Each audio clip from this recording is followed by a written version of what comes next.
2 dimensional motion कहते हैं। 3 dimensional motion हमारे सिलेबस में नहीं है, लेकिन कभी टाइम मिला तो थोड़ा सा डिस्कस कर देंगे, ठीक है। 2 डायमेंशनल मोशन इसे क्यों कहते हैं, समझ गए क्यों? क्योंकि ये कुछ हॉरिजॉन्टल में भी जाता है और कुछ वर्टिकल में भी जाता है, कुछ एक्स एक्सिस में भी जाता है और कुछ वाई एक्सिस में भी जाता है। जैसे इस ऑब्जेक्ट को जब हम कुछ एंगल से, अगर इसको हमने वेलोसिटी दी हॉरिजॉन्टल से कुछ एंगल पे, तो ये कुछ ऊपर भी गया, देखो ये इतना ऊपर भी गया है ना, और इतना आगे भी गया है, ये कुछ ऊपर भी गया है, कुछ आगे भी गया है। इसीलिए इसको, क्योंकि ये इसका मोशन प्लेन में हो रहा होता है, प्लेन का मतलब होता है 2 डायमेंशन, 2D मतलब एक्स वाई, ये एक प्लेन है, इसीलिए इसको कहते हैं मोशन इन अ प्लेन, मतलब 2D मोशन।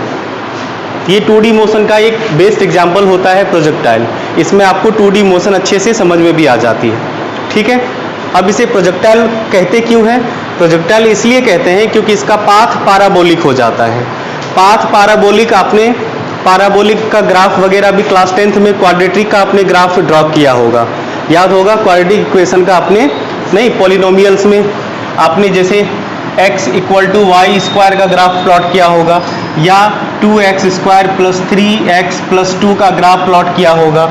इसका ग्राफ जब भी आप प्लॉट कर रहे होंगे, आपने देखा होगा कि इसका ग्राफ जो कर्व आता था, कुछ ऐसा कर्व आ जाता था, कभी ऐसा कर्व आ जाता था, कभी ऐसा कर्व, कभी ऐसा कर्व। ये सब सारे जो ग्राफ दिख रहे हैं ना, ये पाराबोलिक होता है, जो इस तरह का पूरा कंप्लीट कर्व बनाता हो, इसे पाराबोलिक कहते हैं। और यहाँ पे भी आपको एक टर्म दिखेगा ट्रेजेक्टरी, मतलब इसी का इक्वेशन बनाएंगे हम लोग। आप इक्वेशन के बाद इस ग्राफ को भी ऑब्जर्व कर सकते हैं, या इसके बेसिस पे आप इक्वेशन को भी देख सकते हैं। जब इसका इक्वेशन बनेगा, इक्वेशन ऑफ ट्रेजेक्टरी, तो उसमें तुम्हें स्क्वायर टर्म वाले मिलेंगे, वेरिएबल होगा और वेरिएबल का आपको स्क्वायर मिलेगा। तो जहाँ भी आप वेरिएबल के स्क्वायर वाले टर्म्स को देख लें, आप ये समझ जाइए कि उसका कर्व कैसा होगा, पाराबोलिक होगा। पाराबोलिक जरूरी नहीं कि ऐसा हो, कैसा भी पाराबोलिक हो सकता है, लेकिन ये कर्व क्या शो करता है, इसका पाराबोलिक। आप लोग ग्राफ वगैरह वैसे फिर से पढ़िएगा क्लास 11th में डिटेल्स में, क्लियर है। ये पाराबोलिक, इसका कर्व आता है, इसका ग्राफ पाराबोलिक आता है, इसीलिए। दूसरी तरह से इसे ऐसे समझिए कि देखो हर पॉइंट पे, जैसे मान लो आपने वेक्टर में सीखा है कि अगर आप वेलोसिटी, जैसे मान लो एक रिजल्टेंट वेक्टर है, ये वेक्टर r है, ठीक है। इस r के 2 कंपोनेंट टूटते थे, रेक्टिलिनियर कंपोनेंट, याद होगा आपको। इसके हमने 2 रेक्टिलिनियर कंपोनेंट तोड़ने के लिए सीख रखा था। इसको rx कहते थे और इसको ry कहते थे, ठीक है। अगर ये थीटा पे होगा तो इसका ये वाला कंपोनेंट कहलाता था r cos थीटा, इसका ये वाला कंपोनेंट कहलाता था r sin थीटा। आई बात समझ में? तो यहाँ पे क्या होता है कि हर पॉइंट पे ये एंगल अलग अलग आएगा।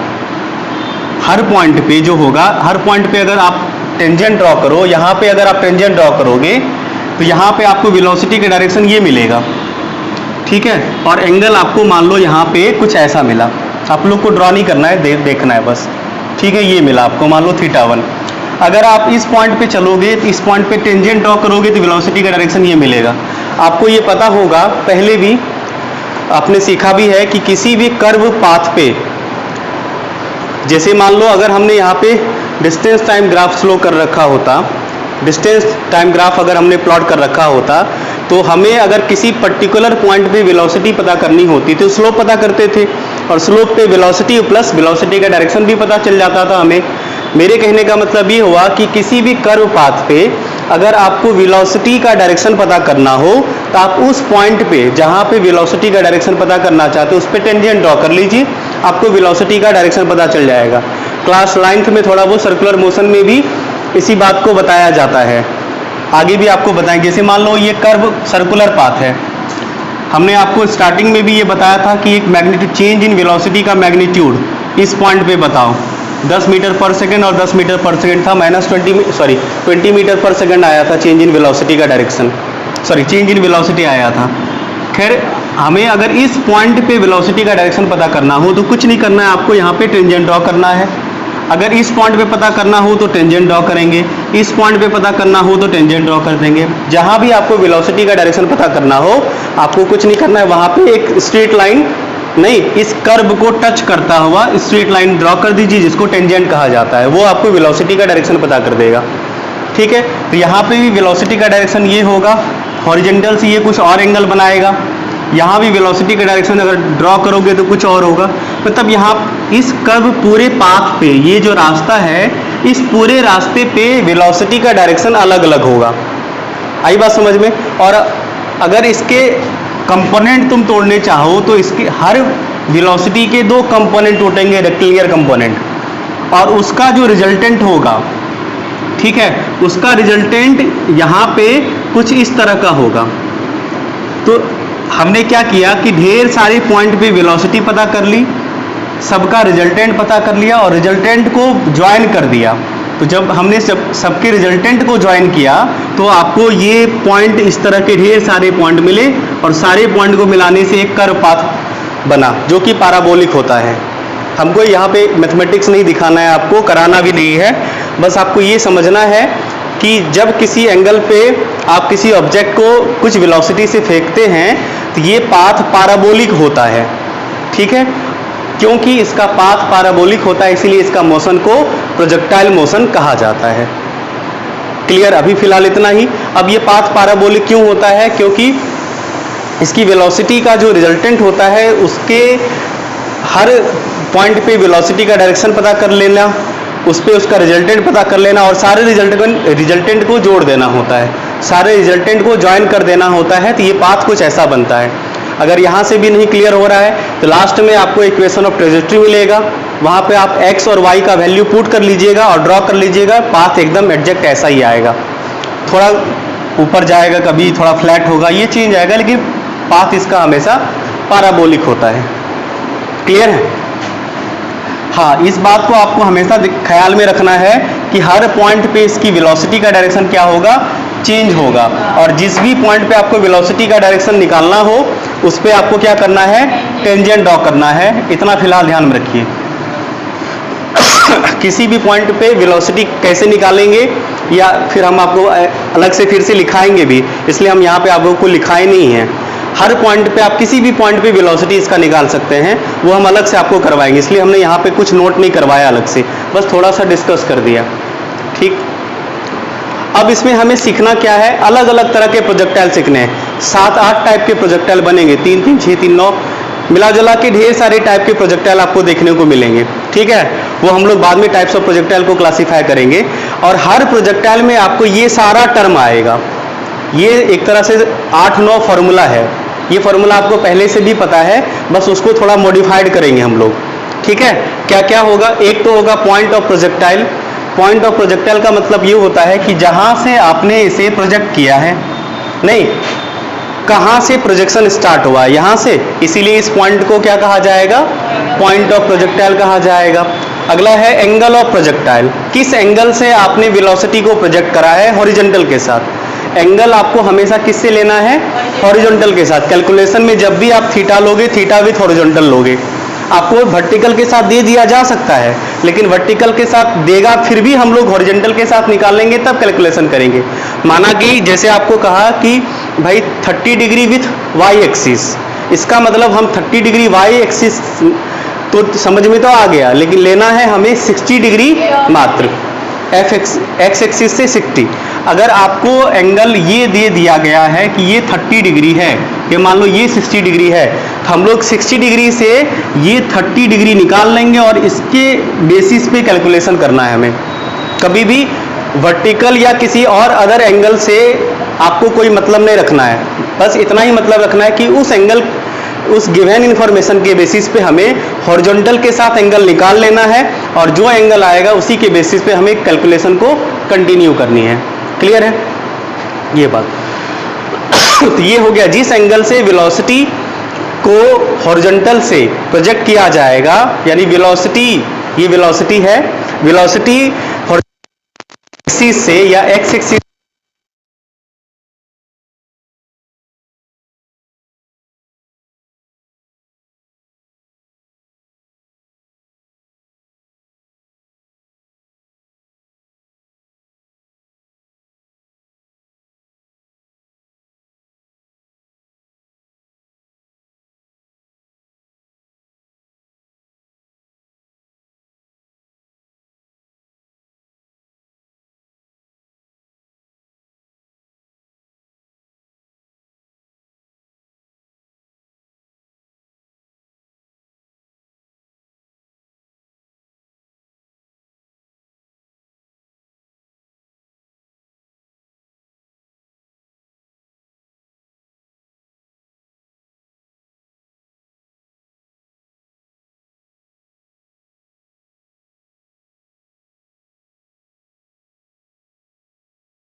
इसको रेंज कहे या हॉरिजॉन्टल रेंज कहे, दोनों एक ही बात है।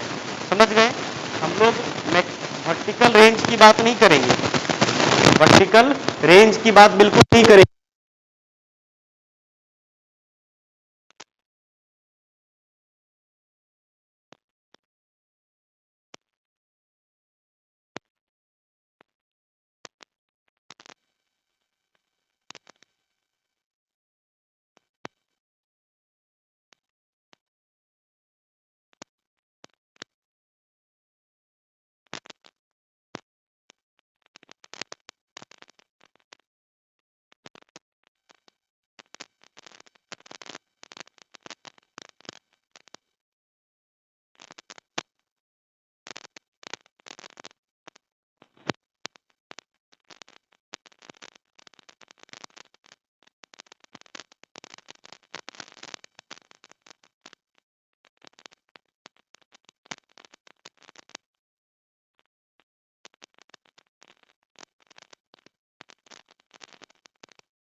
है ना? दूसरा पॉइंट क्या था? Angle of projection, angle of projection theta. ये गिवन होगा या कभी कभी हमें निकालना होगा, कोई बात नहीं, निकालने के लिए भी सीखेंगे हम लोग क्वेश्चन में, ठीक है?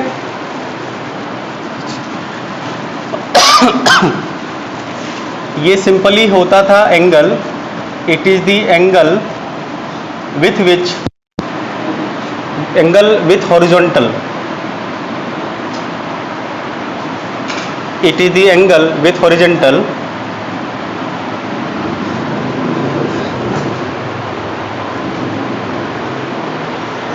and angle with horizontal with which particle is projected, particle is projected। जिस एंगल से, जिस एंगल कहाँ से लेना है, वो हॉरिजॉन्टल से लेना है। हॉरिजॉन्टल से वो एंगल जिस एंगल से पार्टिकल को प्रोजेक्ट किया जाता है उसे हम लोग क्या कहते हैं, एंगल ऑफ प्रोजेक्टाइल या एंगल ऑफ प्रोजेक्शन।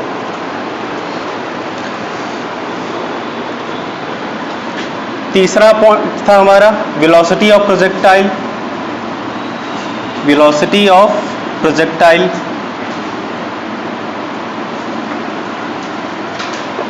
सिंपल सी बात है कि जिस वेलोसिटी से ऑब्जेक्ट को प्रोजेक्ट किया जाता है उसी वेलोसिटी को वेलोसिटी ऑफ प्रोजेक्टाइल कहेंगे। It is the velocity at which particle is projected, particle is projected. जिस वेलोसिटी से पार्टिकल को प्रोजेक्ट किया जाएगा उसे हम लोग वेलोसिटी ऑफ प्रोजेक्टाइल, हमेशा u से डिनोट करेंगे इसे।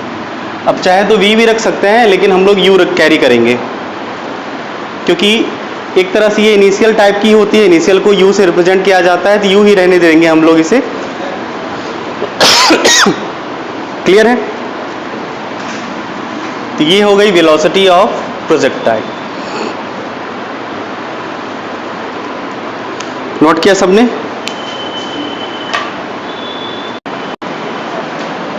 नंबर 4, अगला पॉइंट 4 होगा टाइम ऑफ एसेंट ना, टाइम ऑफ एसेंट।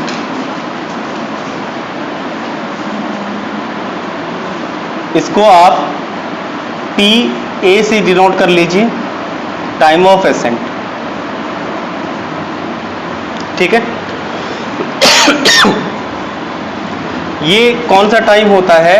ये वो टाइम होता है जिस टाइम में, मतलब ये उतना टाइम जिस टाइम, जो टाइम पार्टिकल लेता है मैक्सिमम हाइट अटेन करने में ना, ये कौन सा टाइम होता है? ये वो टाइम होता है जितना पार्टिकल लेता है मैक्सिमम हाइट अटेन करने में। नहीं तो इसे लिख सकते हैं मैक्सिमम हाइट अटेन करने में। नहीं, हाँ भाई, तो तुम क्या बोल रहा? नहीं लिखिए, it is the time required to, it is the time required to reach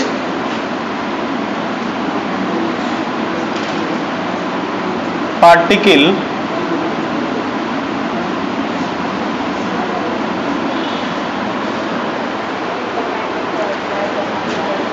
हाँ, it is the time required to reach particle, अच्छा, required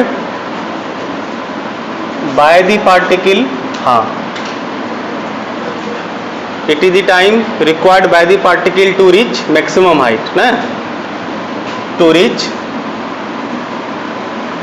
maximum height। और ये मैक्सिमम हाइट कहाँ से देखेंगे हम लोग? फ्रॉम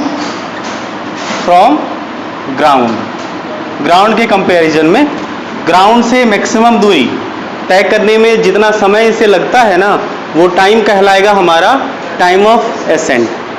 ठीक है, ये टाइम हमारा टाइम ऑफ एसेंट कहलाएगा। आइए साथ में इसका एक्सप्रेशन करते चले, फॉर्मूला बनाते चले। देखो,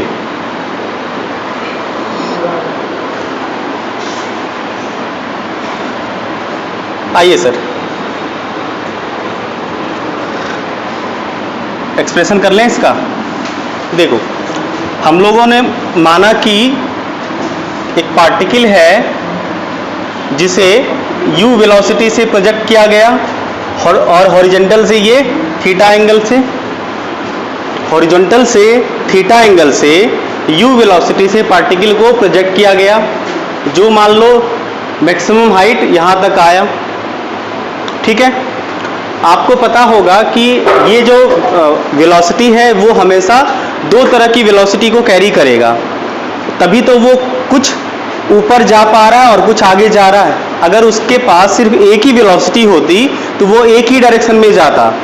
ये दो डायरेक्शन में जा रहा है, इसका मतलब इसकी वेलोसिटी के दो डायरेक्शन हैं, या दो डायरेक्शन में इसकी वेलोसिटी है। बिल्कुल कैसे, अगर आप ध्यान से देखो तो ये u है इस, और ये मान लो हॉरिजॉन्टल में इसकी वेलोसिटी कुछ होगी, थीटा पे है तो ये हॉरिजॉन्टल में कुछ वेलोसिटी होगी और कुछ वेलोसिटी इसका वर्टिकल डायरेक्शन में भी होगा। आई बात समझ में? हमेशा ये कैरी करेगा। तो आप ये बात हमेशा अपने ध्यान में रख के चलेंगे कि u की दो वेलोसिटी, मतलब इसके हमेशा दो कंपोनेंट होंगे। एक कंपोनेंट x के अलोंग होगा, हॉरिजॉन्टल अलोंग होगा, और आपको पता है कि अगर x से थीटा एंगल बना रहा है तो इस केस में इसके कंपोनेंट क्या कहलाएंगे? ux कहलाएंगे। u का x जो कि हो जाएगा u cos थीटा। आई बात समझ में? ये चीजें हम लोगों ने वेक्टर में सीख रखा है।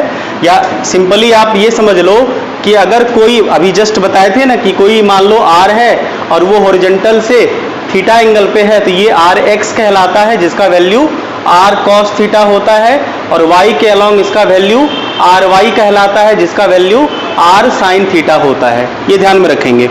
क्लियर है? ठीक है, ये चीजें हम लोगों ने वेक्टर में सीख रखी कि कैसे कंपोनेंट करते हैं, इसलिए इसका ज्यादा डिस्कशन अभी फिलहाल होगा नहीं।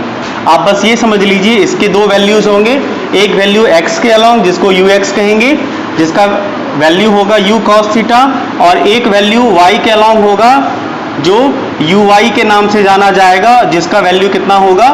u sin theta. याद रहेगा? आई बात समझ में?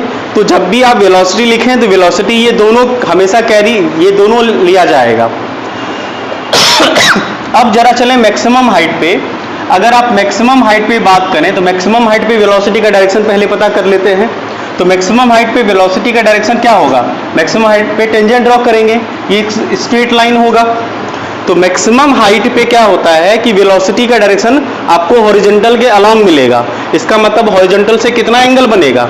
अगर कोई लाइन, ये हॉरिजॉन्टल लाइन है और इसी लाइन के अलोंग एक दूसरा लाइन आ जाए तो इसके बीच का एंगल कितना होता है? 0 डिग्री होता है। इसका मतलब आपके पास ये थीटा कितना आ गया? इस पॉइंट पे। ये सिर्फ एक ही पॉइंट पे ऐसा होता है। कहाँ पे? मैक्सिमम हाइट पे। तो हम लोग टाइम ऑफ एसेंट की बात कर रहे हैं ना, तो टाइम ऑफ एसेंट कहाँ तक का टाइम होगा? मैक्सिमम हाइट तक का टाइम होगा। तो हम लोग इस पॉइंट तक पहुंचने में जितना टाइम लगा है उस टाइम की बात कर रहे हैं, है ना? तो इसीलिए हम लोग वेलोसिटी भी इसी पॉइंट वाली की बात करेंगे कि हर इस पॉइंट वाली की बात करेंगे कि स्टार्टिंग की बात करेंगे? हम तो इस पॉइंट की वेलोसिटी के बारे में बात करेंगे ना। तो इस पॉइंट पे वेलोसिटी का क्या हुआ?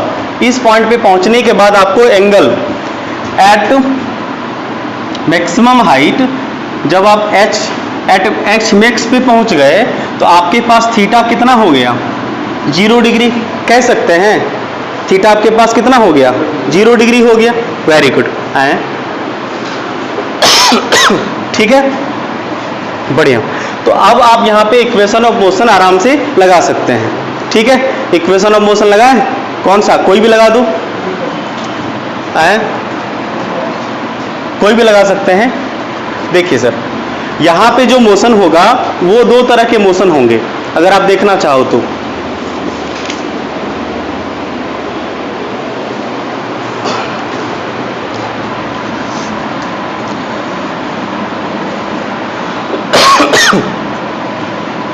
देखो,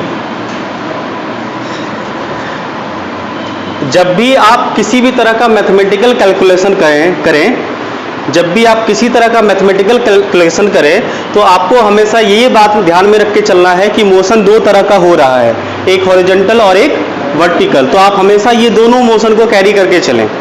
आई बात समझ में? तो यहाँ पे हम हर सवाल में क्या करेंगे? इसका जन्म कुंडली बनाएंगे, और आपको जब भी चाहे वो न्यूमेरिकल सॉल्व करना हो या कुछ भी करना हो तो आप इसका जन्म कुंडली बना लीजिए। जन्म कुंडली मतलब एक हो गया हॉरिजॉन्टल मोशन के लिए और एक हो गया वर्टिकल मोशन के लिए। स्टार्टिंग में बता रहे हैं, ये हर बार हम लिखेंगे नहीं, आपको लेकिन लिखना है क्वेश्चन बनाने वक्त। हॉरिजॉन्टल मोशन होगा और एक वर्टिकल मोशन होगा। वर्टिकल मोशन होगा, तो पहले हॉरिजॉन्टल मोशन की बात करें, ठीक है। हॉरिजॉन्टल मोशन में इसके पास हॉरिजॉन्टल वेलोसिटी, हम लोग एक्सेलरेशन हॉरिजॉन्टल की बात करेंगे, वेलोसिटी हॉरिजॉन्टल की बात करेंगे, डिस्टेंस हॉरिजॉन्टल की बात करेंगे, सब हॉरिजॉन्टल वाला डिस्टेंस करेंगे, ठीक है।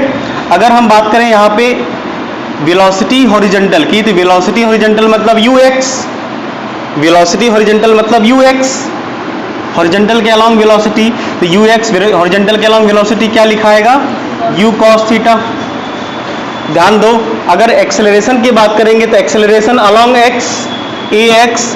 अब बताओ प्रोजेक्टाइल मोशन में ना ax नहीं होता है, बताइए हॉरिजॉन्टल के अलोंग कोई भी एक्सेलरेशन हो रहा है, पार्टिकल को अगर आप ऊपर फेंक रहे हैं तो ग्रेविटी हॉरिजॉन्टल के अलोंग लगती है कि जब पार्टिकल का मोशन वर्टिकल तरफ होता है, तो हॉरिजॉन्टल के अलोंग तो ग्रेविटी लगती नहीं है।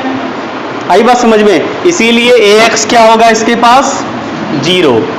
क्लियर है, ax इसके पास 0 होगा। उसके बाद अगर हम बात करें डिस्टेंस की, अगर हम डिस्टेंस इन x की बात करें तो डिस्टेंस मान लो ये x के अलोंग जा रहा है, ये मान लो x होगा, कोई दिक्कत बोलो। इस हिसाब से अगर हमें vx निकालना पड़े तो आराम से निकाल लेंगे ना, vx अगर निकालने की जरूरत पड़े तो vx निकाला जा सकता है, इक्वेशन वगैरह बना के u square a square s, याद है v square equal to u square plus 2ax, ये वाला इक्वेशन याद है। इस इक्वेशन में देखो v पता चल जाएगा ना, अगर u a s वगैरह पता हो तो पता चल जाएगा। तो बता दो ये vx कितना हो जाएगा, देखो जरा फॉर्मूला क्या पुट करिएगा, ये सब फॉर्मूला हम लोग कर चुके हैं, फिर भी चलो बता दे रहे हैं। अगर यहाँ पे दिख रहा है सबको, देखो यहाँ पे v square equal to u square plus 2as, हम लोगों को ये इक्वेशन ऑफ मोशन याद है। अगर आप चाहते हो x निकालना ना, तो आपको क्या करना होगा, सबका x ही पुट करना पड़ेगा, समझ गए। तो ये x दे देगा। अगर आप चाहते हो y वाला निकालना, तो आपको क्या करना है, यहाँ पे y वाला पुट करना है, समझ गए। y वाला जो भी वैल्यू आएगा वो आपको पुट कर दीजिएगा, तो आपको ये y वाला इंफॉर्मेशन दे देगा। समझ पा रहे बात को, बोलो।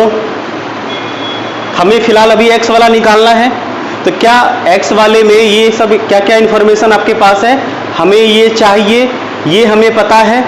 देखो ux आपको पता है, u cos थीटा, ux आपको पता है क्या है, u cos थीटा, तो ये हो गया आपका u cos थीटा, स्क्वायर है तो स्क्वायर डाल दो, कोई दिक्कत। उसके बाद क्या है, इसके बाद है 2as, तो देखो a का वैल्यू तो 0 ही है, तो क्यों झूठ मूठ का इसको कैरी करें, ये पूरा टर्म खत्म हो गया, तो इसका वैल्यू क्या हो गया आपका, vx की बात करेंगे तो क्या होगा, ये भी स्क्वायर हट के इधर क्या जाएगा, स्क्वायर हो जाएगा, और स्क्वायर से रूट खत्म हो जाएगा।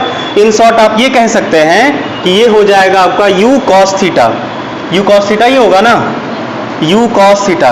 और बड़े मजे की बात ये आई कि ux और vx इसका हमेशा सेम आया, देखो तो जरा, वही आया ना, ux और vx सेम आया, आई बात समझ में, ux और vx सेम आया, बिल्कुल होता भी है, बिल्कुल ऐसा ही होता है।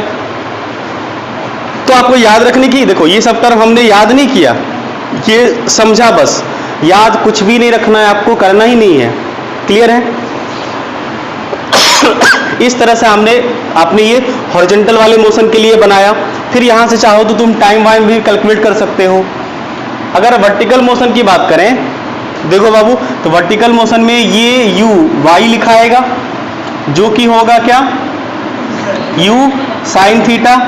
उसी तरह से a y लिखाएगा, और a y का वैल्यू होगा कि नहीं होगा, ग्रेविटी लगेगी, वर्टिकल में ग्रेविटी लगती है, तो ये a y क्या होगा, g के बराबर होगा। अब देखो ये प्लस पॉजिटिव भी होगा और ये नेगेटिव भी होगा। कब पॉजिटिव होगा कब नेगेटिव होगा ये हम लोग बात कर चुके हैं। जब ऑब्जेक्ट ऊपर जा रहा होता है तो जी नीचे लगती है, मतलब नेगेटिव हो जाएगा। जब ऑब्जेक्ट को तुम ऊपर की तरफ फेंकोगे, यानी ऑब्जेक्ट का मोशन ऊपर की तरफ होगा, उस वक्त जी नेगेटिव होगी। तो बताओ, जब आप ऊपर जा रहे हैं एसेंट वाले केस में ऑब्जेक्ट ऊपर जा रहा है कि नीचे जा रहा है? ऊपर जा रहा है, तो जी नेगेटिव होगा। तो एसेंट वाले केस में जी का वैल्यू नेगेटिव कैरी करोगे, और फिर जब डिसेंट वाला केस आएगा, नीचे गिर रहा होगा ऑब्जेक्ट, तो जी पॉजिटिव कैरी करेंगे। क्लियर है? ये हम लोगों ने पहले भी सीख रखा है। Very good. उसके बाद बताओ, एस वाई, यहाँ पे वाई लिखें, distance travel in y direction में वाई लिख दें। अगर यहाँ पे तुम्हें फिर वी की जरूरत पड़ेगी तो वी वाई, फिर तुम आराम से वी वाई भी कैलकुलेट कर सकते हो। वी वाई भी आप आराम से यहाँ पे कैलकुलेट कर सकते हैं। तो जब भी आप न्यूमेरिकल्स बनाएं इस चैप्टर का, तो ये टर्म आपको हर सवाल के साथ करना है, चाहे ये कॉपी पे बगल में कर लीजिए या रफ में कर लीजिए, ठीक है? ऐसे नहीं, ऐसे में क्या होगा, गलत होने के बिल्कुल ही चांस नहीं रहेंगे सवाल को बनाने में। एक दो सवाल बना के भी हम आपको दिखाएंगे। चलिए, अब हम लोग यहाँ पे टाइम ऑफ एसेंट कैलकुलेट करते हैं।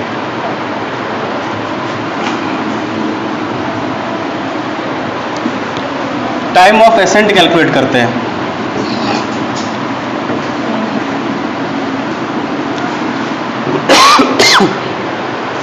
करें? देखो, इस पॉइंट पे आप हमें ये बता दो, इस पॉइंट पे आप हमें ये बताइए कि इस ऑब्जेक्ट की फाइनल वेलोसिटी क्या हो जाएगी। इस पॉइंट पे पहुंचने के बाद ऑब्जेक्ट की फाइनल वेलोसिटी क्या हो जाती है? 0 हो जाती है। आई बात समझ में?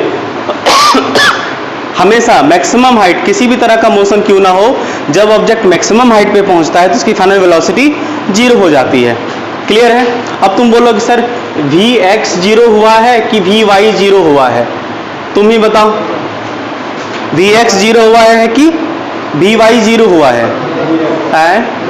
Vy और Vx है इसके पास, बिल्कुल दोनों नहीं 0 होगा। देखो, इस पॉइंट पे इसके पास जो होगा Vy 0 होगा, Vx 0 नहीं होगा। Vx देखो, हमें देखो Vx ना u cos थीटा हमेशा मेंटेन रहेगा। Vx u cos थीटा इसका हमेशा मेंटेन रहेगा, और इस पॉइंट पे इसका अगर हम लोग Vx की बात करेंगे तो वो u के बराबर हो जाता है, क्योंकि देखो थीटा कितना है 0, cos 0 का वैल्यू 1, Vx u के बराबर हुआ। नहीं समझे? किसका रिजल्टेंट 0 आएगा? हाँ, वेक्टर है कि हाँ, रिजल्टेंट 0 कौन बोल रहा है तुम्हारा आएगा? हम क्या नहीं, वही तो बता रहे हैं कि यहाँ पे v क्या लिखे हैं, कि यहाँ पे हम Vy लिखे हैं। ऐसे कहने, इसलिए तो हमने यहाँ पे Vx और Vy अलग से बताया कि क्यों। देखो, हम लोग अभी बात कर रहे हैं वर्टिकल की, ऊपर जा रहे हैं ना, अभी हम लोग वर्टिकल मोशन में चल रहे हैं। एसेंट की बात कर रहे हैं तो ऊपर जा रहे हैं, जब हॉरिजॉन्टल की बात करेंगे तो हॉरिजॉन्टल चलेंगे। अभी फिलहाल हम लोग एसेंट में ऊपर जाने की बात कर रहे हैं, तो वाई वाला मोशन कैरी कर रहे हैं ना, तो वाई वाला यू लेना पड़ेगा, वाई वाला एस लेना पड़ेगा, वाई वाला भी लेना पड़ेगा, सब वाई वाला लेना पड़ेगा। अभी टाइम ऑफ एसेंट हम लोग ऊपर की तरफ जा रहे हैं, यानी वर्टिकल मोशन हम लोग कर रहे हैं, तो वर्टिकल मोशन में हम लोग हर चीज वर्टिकल वाला लेते हैं। तो भाई वेलोसिटी अगर यहाँ पे हम ले रहे हैं तो कौन सी वाली वेलोसिटी ले रहे हैं? वर्टिकल वाली वेलोसिटी ले रहे हैं। समझ पा रहे बात को?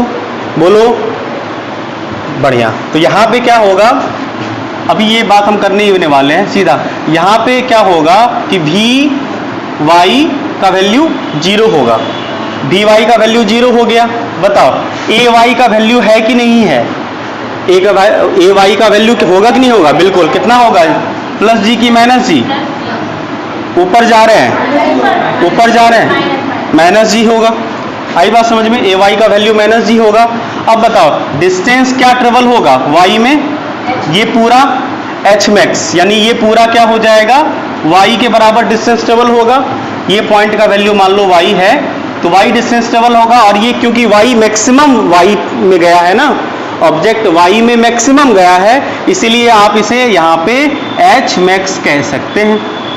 कोई दिक्कत? कह सकते हैं? बोलो, क्या कोई प्रॉब्लम है? नहीं ना? बढ़िया। अब आराम से सबको सब्स्टिट्यूट कर देते हैं और t निकाल लेते हैं। तो t किस इक्वेशन से निकालोगे? आपके पास क्या क्या है यहाँ पे देख लो। आपके पास क्या क्या है? Vy है, आपके पास Ay है, आपके पास Sy है, Sut प्लस लगा दें एस यू, ये अच्छा यू नहीं है आपके पास, यू तो निकाल सकते हैं अगर यू कैरी करे तो। क्या यू कितना है, यू वाई, यू वाई हो भाई, वाई में जा रहे हैं तो यू वाई, यू कौन सा लोगे, वाई वाला लोगे ना, और यू वाई का वैल्यू बताओ कितना है, यू साइन थीटा। तो बताओ यू साइन थीटा। अब कौन सा इक्वेशन यूज करोगे, टी निकालना है तुम्हें, कोई भी यूज कर सकते हैं, कौन सा करोगे आप, दोनों में से आपके पास दो इक्वेशन है यहाँ पे यूज करने लायक, v equal to u plus a t भी यूज कर सकते हो, और दूसरा s equal to u t plus half a t square भी यूज कर सकते हो। कौन सा करना पसंद करोगे, हम तो कहेंगे ये वाला कर लो, क्यों, क्योंकि v आराम से 0 कर दो, दोनों इक्वेशन में से किसी भी इक्वेशन की मदद से आप t निकालोगे, t सेम आएगा। क्लियर है, तो कौन सा यूज कर लें, हम लोग यहाँ पे यूज कर लेते हैं v equal to u plus a t, पहले समझो बाद में छपना। तो यहाँ पे क्या रखोगे, वी वाई रखोगे, u के जगह पे यू वाई रखिएगा, ये लिखना सीखो अभी से, मोशन क्लेरिफाई हो जाएगा, आदत डाल लो ये सब लिखने की, v y u y plus a y और टी ए वाई, मतलब तो एसेंट में हम लोग जा रही है, कौन सा टाइम है ये आई, जब आपने ये वाई वाला लिया है तो ये हो गया तुम्हारा एसेंट। ठीक है, तो बताओ वी वाई तो 0 हो गया ना, यहाँ पे समझा ना वी वाई 0 होता है, अगर वी वाई कुछ होता तो ये ऊपर यहाँ से जाता, ऊपर नहीं जा रहा है इसका मतलब वी वाई खत्म हुआ है, इसका आगे जा रहा है, इसका मतलब यू वाई इसके पास है, वी वाई इसके पास है, तब तो आगे जा रहा है, ये ऐसे भी समझ सकते हो। तो बताइए सर यहाँ पे ये 0 हो गया, यू वाई का वैल्यू कितना है सर, u sine theta minus a y की जगह पे क्या रखिएगा जी, बोलो, और टी ए की जगह पे टी ए, तो टी ए को इधर शिफ्ट करोगे तो क्या होगा, g t a equal to u sine theta. तो प्यारे बच्चों ये बताओ टी ए बराबर क्या आ गया, टी ए बराबर यू साइन थीटा बाय जी, इसे छापिए। एक बात और ध्यान में रखिएगा कि u साइन थीटा बाय जी बिल्कुल याद मत रखिए, आपको पहले से क्या याद था, बस u बाय जी ही याद रखिएगा। हम क्या बोले, आपको जो पहले से याद है आप वही याद रखिए, आप u बाय जी ही याद रखिए, time of ascent equal to आपको u बाय जी ही याद रखना है, बस फर्क ये है कि यहाँ पे u नहीं u y याद रखिए, और u y आपको याद रहेगा भी, क्योंकि आप ऊपर जा रहे हैं ना, ऊपर जा रहे हैं, ऊपर जाने के केस में वर्टिकल मोशन हो रहा है तो y वाला कैरी कर रहे हैं, इसलिए यही हो जाएगा आपका क्या, u y बाय जी। इसलिए बोले थे एक भी फॉर्मूला इसमें याद रखने की आवश्यकता नहीं पड़ेगी, u बाय जी, ये वाला टर्म आप लोग याद रखिए, छाप लीजिए इसे बढ़िया से। अभी जस्ट आपने time of ascent equal to क्या किया, u sine theta by g लिखा है, एक्चुअल में ये u साइन थीटा नहीं, ये क्या था, u का वैल्यू y के अलोंग, और यहाँ पे ये क्या है, u बाय a का वैल्यू y के अलोंग। तो सबसे सिंपलेस्ट फॉर्म इसका ये है कि u बाय a याद रखो, u बाय a याद रखिए, जरूरत अगर आप u बाय a याद रखिएगा आगे और काम आएगा कि एक्चुअल में यहाँ पे जो g आएगा कभी कभी g इफेक्टिव भी हम लिखेंगे, तो आपको और अच्छा होगा अगर आप u बाय a याद रख पाए तो, नहीं तो कोई बात नहीं, u बाय g भी चलेगा, लेकिन वहाँ पे कभी कभी g नहीं होंगे, g इफेक्टिव हम यूज करेंगे, वो अलग स्पेशल केस होगा, हम बता देंगे आपको। ठीक है, तो सिंपली क्या होगा, u by a, u by a, u by a, u by a, clear है, u बाय a हो गया। और ये अगर आप एसेंट की बात करें तो ये y और u भी y वाला और a भी y वाला, a y वाला जी और u y वाला आपको पता है, आपको ये बिल्कुल एकदम दिमाग में याद रख लेना है कि u x वाला होता है u cos थीटा और u y वाला होता है u sin थीटा, याद रहेगा ना, u x वाला u cos थीटा और u y वाला u sin थीटा, याद रहेगा, बिल्कुल इसको याद रखना है। आइए हम लोग अब टाइम ऑफ फ्लाइट की बात करें, और टाइम ऑफ फ्लाइट से हम लोग फिर टाइम ऑफ डिसेंट कैलकुलेट करेंगे, वो थोड़ा और आसान होता है करने का, आप ऐसे भी कर सकते हैं। नंबर 5वां point, time of flight. Time of flight, उड़ने का समय, जिसको इन शॉर्ट आप टीएफ कह सकते हैं, टाइम ऑफ फ्लाइट। देखो ये टाइम ऑफ फ्लाइट सिंपली हम कैलकुलेट कर दे रहे हैं, समझना, ठीक है। पहले समझ लो फिर छापना, y में और ये x में।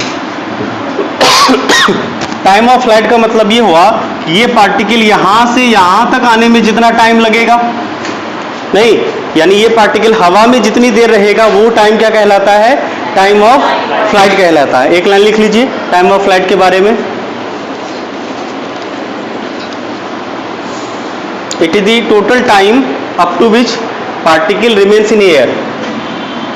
It is the total time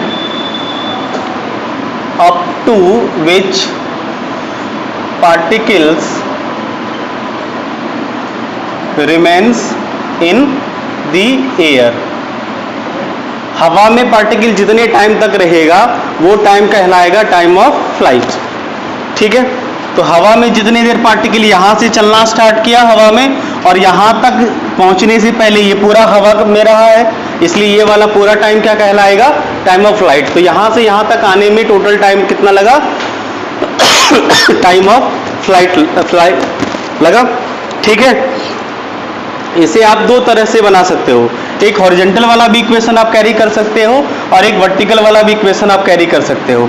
हम कहेंगे कि आप हॉरिजॉन्टल वाला इक्वेशन कैरी करिए, कोई भी इक्वेशन कैरी कर सकते हैं। तो हॉरिजॉन्टल वाला इक्वेशन अगर आप कैरी करोगे, हॉरिजॉन्टल के लिए फॉर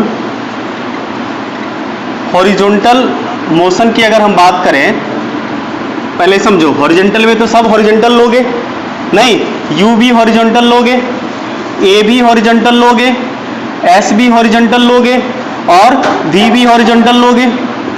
बोलो यू हॉरिजॉन्टल क्या होता है, यू कॉस थीटा।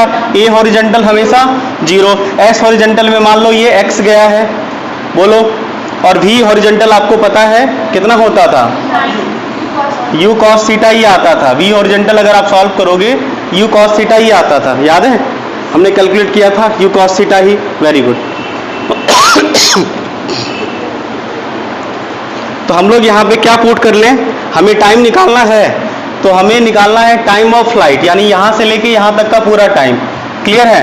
तो टाइम ऑफ फ्लाइट के लिए हम चाहेंगे कि u की मदद ले लीजिए, a की मदद ले लीजिए, s की मदद ले लीजिए, s equal to u t plus half a t square लगा लीजिए। नहीं लगाएंगे, देखो ना हाफ ए टी स्क्वायर में ए टर्म आपका गायब हो, अच्छा हाँ बढ़िया ही तो है, अच्छा ही तो, half a t square term eliminate हो गया, कैलकुलेशन आसान हो जाएगा और अच्छा। हम चाहेंगे, आप कोई भी लगा सकते हैं, सेम रिजल्ट आएगा। s equal to u t plus half a t square लगा लीजिए। इसमें क्या होगा, ये s जब x बनेगा, समझो ये s कौन सा वाला, x वाला लिखाएगा, तो बताओ ये तो ऐसे लिखेंगे ना, एस एक्स यू एक्स, और ये t कौन सा टाइम लोगे, टाइम ऑफ फ्लाइट वाला t लोगे ना, तो कैपिटल T लिख दिया हमने, equal to sorry plus half a x, और ये क्या हो गया टी स्क्वायर। अब देखो ए एक्स का वैल्यू तो 0 हो गया, इस वाले इक्वेशन के लिए हॉरिजॉन्टल में तुमने लगाया तो ए एक्स का वैल्यू तो 0 हो गया, ये पूरा टर्म एलिमिनेट हो गया। बचा क्या, सिर्फ आपका बचा सिर्फ आपका s के जगह पे x, और ये क्या हुआ u के जगह पे u x, u के जगह पे क्या रखिएगा सर, u cos थीटा, और t के जगह पे t। ठीक है, सॉल्व करो इसे, तो t बराबर आ जाएगा, अगर आप यहां से सॉल्व करोगे तो t बराबर क्या आएगा सर, x by u cos theta, x by u cos theta. पहले छापो यहां तक, फिर आगे बताते हैं। एक चीज और ध्यान में रखिएगा कि जब ये t, ये टाइम ऑफ फ्लाइट बनेगा, देखना यहीं पे समझा दे रहे हैं, आगे फिर से लिखेंगे ये ऐसे। जब ये t टाइम ऑफ फ्लाइट बनेगा, इसका मतलब ये ऑब्जेक्ट यहां से यहां तक गया है, मतलब ये पूरा डिस्टेंस ट्रेवल हुआ है। ये पूरा डिस्टेंस जो ट्रेवल होता है, इस डिस्टेंस का नाम हमने ऐसे तुम्हें रफली बताया था, रेंज बताया था। तो इस x के जगह पे आप चाहो तो क्या लिख सकते हो, रेंज भी लिख सकते हो। इसका मतलब यहाँ पे टाइम ऑफ फ्लाइट आपको रेंज बाय u एक्स भी लिख सकते, ये यू एक्स है ना, ये क्या है यू एक्स है, आप चाहो तो इसे r by u cos theta भी लिख सकते हैं, r by u cos theta भी लिख सकते हैं, यहां से आर का भी फॉर्मूला आपका बन जाएगा। ठीक है, एक तो टाइम ऑफ फ्लाइट का ये वाला फॉर्मूला आया, एक फॉर्मूला तुम्हारा u बाय जी के टर्म में आना चाहिए था, u बाय जी के टर्म में आना चाहिए। देखो टाइम ऑफ, हम लोग फ्लाइट की बात कर रहे हैं, तो हम लोगों ने टाइम ऑफ असेंट अभी देखा u बाय जी के फॉर्म में, तो टाइम ऑफ डिसेंट भी उसी फॉर्म में कुछ लगभग होगा, और टाइम ऑफ फ्लाइट भी हम लोग चाहेंगे कि हमेशा उसी फॉर्म में याद रखना चाहें, लेकिन टाइम ऑफ फ्लाइट u और g के फॉर्म में देखना चाहते हैं, तो g जब होगा तभी ना आप यूज करोगे, तो g कब होगा, हॉरिजॉन्टल मोशन में तो g हो नहीं रहा है, क्या करोगे, वर्टिकल मोशन वाला लगा के देखो एक बार, g वाला टर्म मिल रहा है कि नहीं मिल रहा है, आपको ये टाइम वाला, ये टाइम ऑफ फ्लाइट आएगा, इस रिलेशन से भी आप टाइम ऑफ फ्लाइट निकाल सकते हैं। आप चाहते हैं कि टाइम ऑफ फ्लाइट सर जी वाला टाइम ऑफ फ्लाइट रहेगा तो अच्छा रहेगा याद रखने में, तो जी वाला टर्म तो तभी आएगा ना जब आप जी वाला मोशन लगाओगे, जी वाला मोशन मतलब वर्टिकल मोशन लगाओगे, तो चलो वर्टिकल मोशन लगा के देखते हैं, आइए वर्टिकल मोशन लगा के देखें बेटा इसे। चलो हम क्या बोले थे, इसलिए आपको दोनों तरह का मोशन कैरी करना है, ठीक है, हॉरिजॉन्टल वाला भी और वर्टिकल वाला भी। आइए वर्टिकल एक बार यूज करते हैं इसमें, for vertical motion. Vertical motion में अगर हम लोग यू वाई की बात करें, बाबू बताओ इस पॉइंट पे हम लोग अभी बात कर रहे हैं ना, इस पॉइंट पे बताओ वाई यू वाई का वैल्यू कितना होगा, इस पॉइंट पे यू वाई का वैल्यू कितना होगा, इस पॉइंट पे जीरो होना चाहिए, काहे जीरो होगा बाबू, इस पॉइंट पे y का वैल्यू काहे जीरो होगा, इस पॉइंट पे u y का वैल्यू काहे जीरो होगा, u cos थीटा और u sin थीटा, तब काहे u जीरो होगा, आई बात समझ में, u जीरो नहीं होगा, u कितना होगा माइनस u sin थीटा हो जाएगा, आप मैग्नीट्यूड भी लिख सकते हैं u sin थीटा।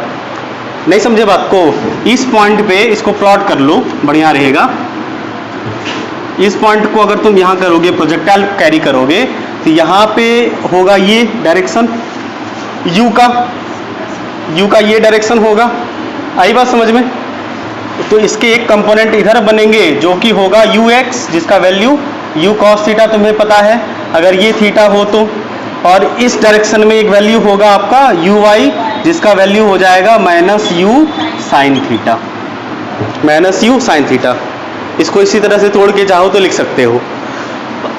तो बताइए हमारे पास uy कितना है, माइनस u sin थीटा, आपके पास ay कितना होगा, इस केस में बताइए ay कितना होगा, प्लस जी, बिल्कुल इस केस में आपके पास ay प्लस जी होगा, और क्या है आपके पास h।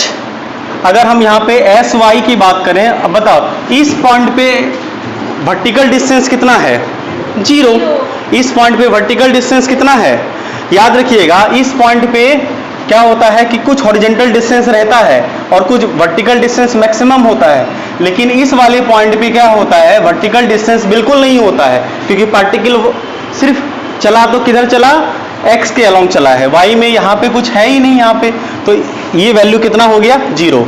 आराम से u a s और t में रिलेशन स्टेब्लिश कर लीजिए, s equal to u t plus half a t square लगा लीजिए, तो u y t plus half a y t square, a y t square.